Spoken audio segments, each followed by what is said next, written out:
The morning light filtered through the canopy above, casting shifting patterns across Thyran's blue-striped skin as she sat cross-legged on the moss-covered stone. Her feline ears twitched at every distant sound, the whisper of leaves, the far-off hum of patrol drones, the rhythmic thud of something massive moving through the forest beyond their hidden camp, something that shouldn't exist. Her amber eyes traced the dark markings spiraling down her arms, the sacred ink of her people that pulsed faintly with bioluminescent warnings. The patterns had been burning since dawn, a deep ache that spoke of predators approaching. But these weren't ordinary hunters stalking through Velthara's ancient groves. These were humans. Thyran's clawed fingers pressed against the rough bark of the sentinel tree beside her, feeling the tremor that ran through its thousand-year roots. The vibration climbed her spine, a bone-deep thunder that made her tail lash involuntarily. Somewhere in the distance, something enormous was being torn apart. No, someone enormous. The sound of splintering metal reached her enhanced hearing, a screech like worlds dying, followed by a roar that was distinctly, impossibly organic. Her breath caught in her throat as understanding dawned. The human wasn't using tools to break their way through the Hegemony's automated defenses. The human was the tool. Vexon materialized from the shadows between the trees, his serpentine form flowing like liquid mercury over the uneven ground. His scales shifted from mottled brown to alarmed silver as he approached, the chromatophore cells beneath his skin painting his fear in metallic hues. "The sound is getting closer," he whispered through their shared neural link, his forked tongue tasting the air nervously. The seismic readings show massive kinetic impacts. Whatever that creature is doing, it's not a creature, Thyran interrupted, rising to her feet with fluid grace.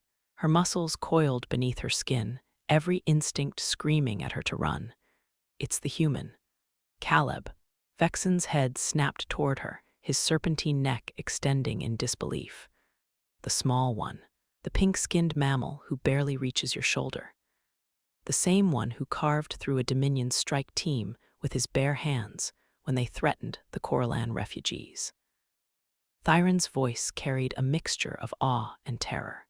The same one who held a bulkhead door closed while 100 evacuees escaped through the breach, held it closed while the ship's superstructure was collapsing around him. Another thunderous crash echoed through the forest, closer now. Birds erupted from the canopy in shrieking clouds of feathers and panic. Thyran felt the tremor through her bones again, stronger this time, and her bioluminescent markings flared bright enough to cast shadows. The Hegemony sent their heaviest assault mechs. She continued, her amber eyes fixed on the direction of the sounds. Classminus 3 war machines, each one weighing 40 tons and armed with enough firepower to level a city district. They're trying to punch through our defensive perimeter to reach the hidden colonies. And you believe one human can stop them. Vexon's skepticism bled through their link, but Thyran caught the undertone of desperate hope, the same hope that had driven them to accept humanity's offer of protection. Despite every instinct telling them that these strange, soft creatures were too fragile to stand against the Hegemony's might. "I don't believe it," Thyran said quietly. "I've seen it." The forest fell silent. Even the insects stopped their constant humming, as if the entire ecosystem was holding its breath. Thyran's ears swiveled forward, straining to catch any sound, but there was only an eerie, unnatural quiet that made her skin crawl. Then, through the stillness, came the sound of footsteps, not the thunderous impacts of moments before, but ordinary human footfalls, measured, steady, almost casual. Thyran's enhanced hearing picked up the slight unevenness in the gait, the subtle drag of a left foot that suggested injury or exhaustion. "He's coming this way," Vexon whispered unnecessarily. Thyran nodded, her throat tight with an emotion she couldn't name. Through the trees, she could see movement, a figure emerging from the deeper forest, walking with the kind of deliberate calm that followed extreme violence. Her bioluminescent markings pulsed in time with her rapid heartbeat as recognition flooded through her. Caleb appeared between the massive tree trunks like a specter from some fever dream, and Thyran had to suppress a gasp at the sight of him. His combat fatigues hung in tatters, revealing a patchwork of cuts and bruises across his pale skin. Blood, some his, some definitely not, stained his hands and forearms, but it was his eyes that made her take an involuntary step backward. They held the flat, distant look of someone who had crossed a line that couldn't be uncrossed. "Hey," he said simply, his voice rough but steady. His gaze swept over their hidden encampment, taking in the camouflaged shelters and the carefully concealed supply caches. "Everything secure here." Thyran found her voice after a moment of stunned silence. "The perimeter alarms haven't triggered. We heard sounds, fighting." Caleb wiped his hands on what remained of his shirt, leaving dark smears across the fabric. "Yeah, had to clear a path through some of the Hegemony's toys. They were setting up a siege line about 3 clicks east of here. Some toys." Vexon's scales had shifted to a deep purple that spoke of barely controlled terror. "We monitored Class-3 assault mechs moving through that sector. Military-grade war machines with enough armor to not anymore," Caleb interrupted gently. His tone was conversational, as if he were discussing the weather rather than single-handedly dismantling an armored division. "They won't be bothering the colonies." Thyran felt her legs give way slightly, and she sank back onto her stone perch. Her mind struggled to process what he was telling them. Class-3 mechs were monsters of destruction, each one a walking fortress crewed by veteran Hegemony officers. The idea that one human, one unremarkable-looking human barely taller than her waist, could face them and emerge victorious was beyond comprehension. How? The word escaped her before she could stop it. Caleb's expression softened slightly, and for a moment she glimpsed the gentle, thoughtful person she had come to know over the past months. The human who had spent hours learning their customs, who had listened patiently to their stories of the homeworld they'd lost, who had shared his own food when supplies ran low. "Physics," he said with a slight shrug. "Mass times velocity equals force. I've got the velocity part figured out pretty well. But the armor plating alone," Vexon began. "Doesn't matter much if you can get underneath it," Caleb finished. "Everything has weak points. You just have to be willing to exploit them." He moved to the edge of their small clearing and sat heavily on a fallen log, exhaustion finally showing in the slump of his shoulders. Thyran noticed the way his hands shook slightly as he reached for the water bottle clipped to his belt, not from fear, but from the aftermath of whatever phenomenal physical exertion he had just endured. The silence stretched between them, broken only by the gradual return of forest sounds as the local wildlife began to emerge from hiding. Thyran studied Caleb's profile, trying to reconcile this blood-stained figure with the soft-spoken engineer who had taught her how to calculate orbital mechanics just 3 days ago. This is what humans become when their people are threatened, she realized. Not just stronger or faster, but something fundamentally different. Something that can look at impossible odds and see only problems to be solved. "You're hurt," she observed quietly, noting the way he favored his left side. Caleb glanced down at himself as if noticing the injuries for the first time. "Yeah, caught some shrapnel when the 3rd mech's reactor went critical. Nothing too serious." Vexon's scales rippled through a spectrum of disbelief. "You caused a reactor overload." Accidentally, Caleb admitted with what might have been embarrassment. "I was trying to disable its weapon systems, but the power coupling feedback was more extensive than I expected. Made quite a mess." Thyran closed her eyes, feeling the magnitude of what he was describing wash over her. A Class-3 mech's reactor contained enough energy to power a small city. When they went critical, the explosion could be seen from orbit.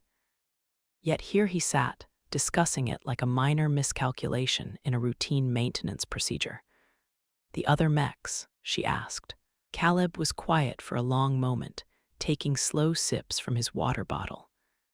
When he spoke again, his voice carried a weight that hadn't been there before. The pilots never had a chance to surrender. The simple statement hung in the air like a confession. Thyran felt something twist in her chest, not fear, but a profound sadness for what this gentle human had been forced to become.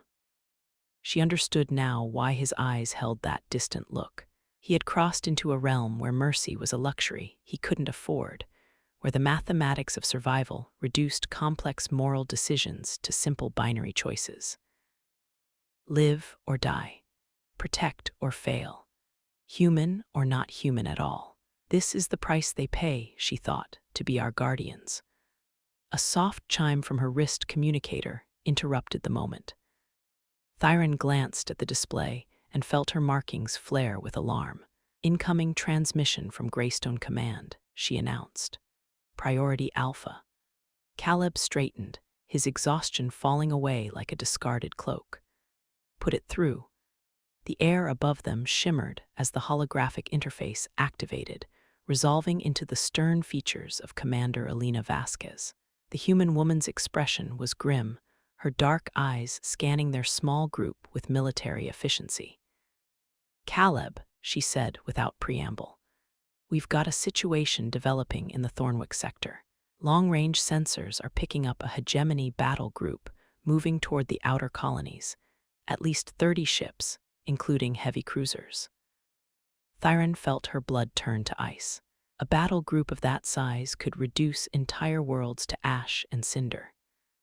The scattered refugee settlements throughout the sector would have no chance against such overwhelming force. "How long do we have?" Caleb asked, already rising to his feet. 18 hours, maybe 20 if they maintain current velocity. "But Caleb," the commander's voice carried a note of concern that chilled Thyran to the bone. "Intelligence suggests this isn't a standard pacification fleet. They're carrying planet crackers." Vexon's scales went dead white. Planet crackers were weapons of absolute destruction, designed to shatter worlds rather than conquer them. Their deployment meant the hegemony had moved beyond subjugation to outright genocide. Caleb stood motionless for several seconds, his face expressionless as he processed the information. When he spoke, his voice held the same calm certainty that had terrified Thyran earlier. "I'll need transport to the orbital platform," he said, "and access to the defense grid command protocols." "Caleb, be reasonable," Commander Vasquez said gently. "A 30-ship battle group isn't 3 obsolete mechs stumbling through a forest. This is a fleet action that would challenge our entire naval command." "I'm not planning a fleet action," Caleb replied. "I'm planning to stop them." The commander's expression shifted to one of carefully controlled alarm. "What exactly are you proposing?" "Something that probably violates several laws of physics," Caleb said with what might have been humor. "But then, most of the interesting stuff does." The transmission ended, leaving them in stunned silence. Thyran watched as Caleb began checking his remaining equipment, his movements quick and efficient. The transformation was happening again, the gentle engineer disappearing behind the mask of something far more dangerous. "You can't be serious about facing an entire battle group," Vexon said, his voice barely above a whisper.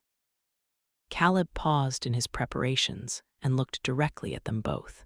His eyes held depths that Thyran was only beginning to understand, not the flat emptiness of a killer, but the terrible clarity of someone who had accepted the weight of necessary choices.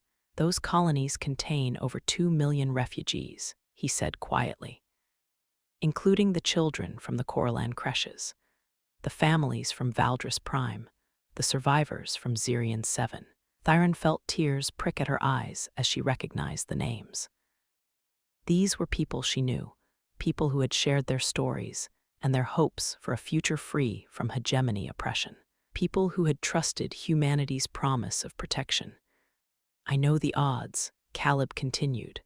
"I know what I'm asking of myself, but I also know what happens if I don't try. Sometimes the mathematics are simple, even when the execution isn't. He shouldered his pack and turned toward the forest edge, where a transport waited to carry him to whatever impossible confrontation he was planning. As he reached the tree line, he paused and looked back at them one final time. "Take care of each other," he said, "and if this doesn't work, tell them we tried." Thyran watched him disappear into the green shadows, her bioluminescent markings pulsing with emotions too complex to name.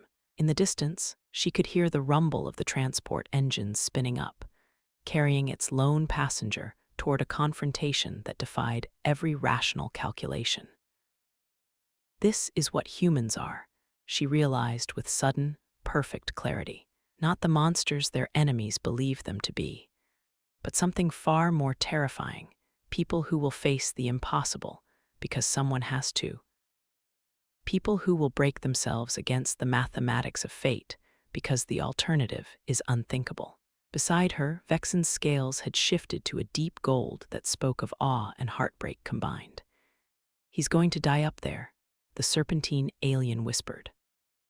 Thyran nodded slowly, her amber eyes still fixed on the point where Caleb had vanished into the forest. "Yes," she agreed, "but he's going to take that battle group with him." The transport's engines reached full power with a roar that shook the ancient trees, and then it was gone, carrying its precious cargo toward the stars and whatever lay waiting in the darkness beyond. Thyran sat back down on her stone perch and began to pray to the old gods of Velthara, asking them to watch over one impossibly brave human as he prepared to write himself into legend. Above them, the first stars were becoming visible through the canopy, and somewhere among them, a battle was about to begin that would echo through the galaxy for generations to come. The battle where a single human looked at impossible odds and saw only another problem to solve, no matter the cost to himself. "This is why the galaxy fears us," Thyran thought as she watched the stars emerge one by one. "Not because we're stronger or faster or more clever than they are, but because when everything is on the line, we become something that transcends the normal rules of existence. We become something that cannot be stopped." The forest settled into evening quiet around them, but Thyran's markings continued to pulse with steady light, a beacon of hope in the growing darkness. A prayer cast toward the stars where one human was about to face the impossible and somehow, someway, find a path through it. Because that's what humans did. Because that's what they were.